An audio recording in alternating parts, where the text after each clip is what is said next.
Pemerintah Aceh Timur melakukan pengerukan sungai untuk saluran air kepada para petani.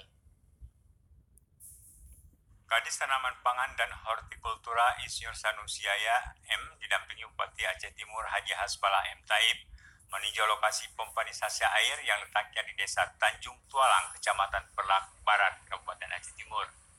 Informasi yang dihimpun TVRI, Bupati Aceh Timur Haji Hasbalah membantu alat berat eskavator jenis beko untuk mengeruk lumpur yang sudah memadati saluran pompanisasi air ke persawahan warga di Desa Blangpalah, Kecamatan Perlak Barat, untuk mencegah kekeringan air masa tanam padi milik warga di desa tersebut.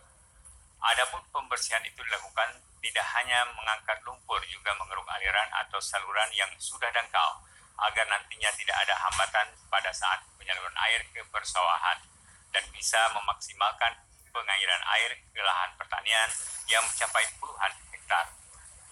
Dari Aceh Timur, Seth Maulana TVRI melaporkan.